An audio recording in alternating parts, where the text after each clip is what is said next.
Ensure that this collaboration and partnership is sustainable and is properly funded.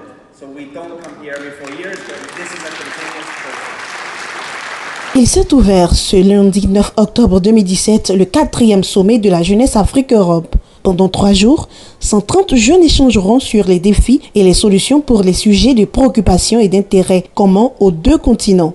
Sidi Timoko Touré, ministre de la Promotion de la Jeunesse et du Service civique. Il vous revient de faire un tour d'horizon pour produire des propositions concrètes sur les préoccupations que vous avez vous-même relevées et donc je suppose qu'ils vous tiennent à cœur. Je vous engage donc à vous investir personnellement dans les travaux du présent forum à vue de l'atteinte des objectifs spécifiques que je me permets de vous rappeler à toute fin utile.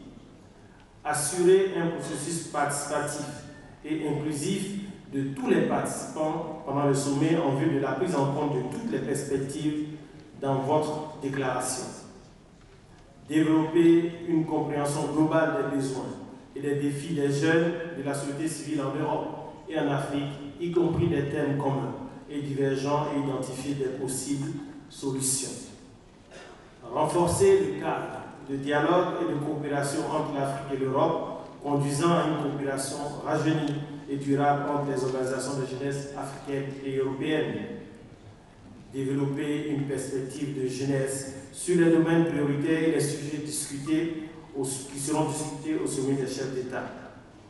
Contribuer au développement d'une stratégie cohérente et coordonnée sur la jeunesse dans le partenariat Union africaine-Union européenne en tenant compte des cadres politiques qui seront développés au niveau régional et mondial.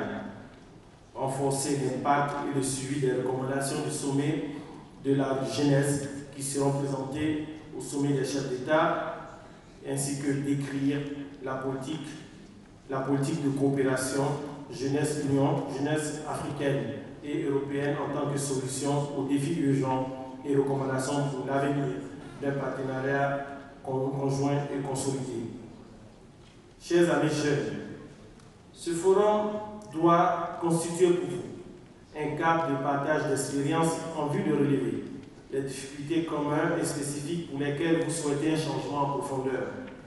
Je vous invite donc à vous investir pleinement dans les différents travaux du présent sommet en vue de toucher du doigt non seulement l'essentiel des défis à relever, mais également manifester votre soif de participer non seulement au développement de vos pays respectifs, mais également à l'essor et à la stabilité de vos différents continents. Ce forum des jeunes aboutira à une série de recommandations à prendre en compte lors du 5e sommet Union européenne-Afrique, prévu pour se tenir les 29 et 30 novembre prochains à Abidjan.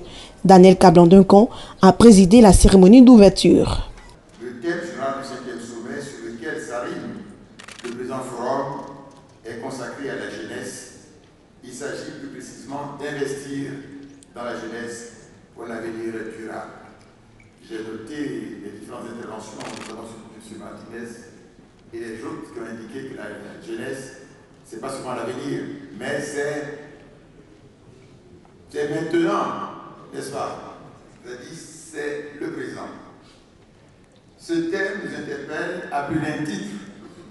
D'abord parce qu'il est en lien avec le thème adopté par l'Union africaine en 2017 et rappelé tout à l'heure par Mme la représentante de l'Union africaine.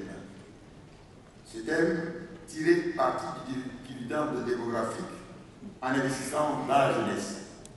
Ensuite, parce qu'il traduit éloquemment le fait que la jeunesse s'inscrit, ou en tout cas doit s'inscrire, dans les axes prioritaires de coopération entre l'Afrique et l'Europe, car elle constitue le socle de développement futur de notre continent.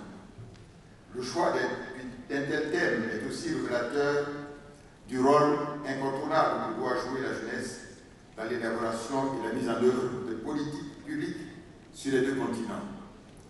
De fait, il est pertinent d'envisager, tout en renforçant le cadre politique et institutionnel de la coopération entre les 2 entités, donc d'envisager des mécanismes passerelles permettant de donner une place à des acteurs non étatiques dans cette coopération. Ce serait notamment la société civile, le secteur privé, avec bien sûr large place aux jeunes et aux femmes. L'objectif est de permettre à ces groupes de s'approprier effectivement cette coopération. Ce 4e forum Jeunesse Afrique-Europe prend fin ce 11 octobre 2017.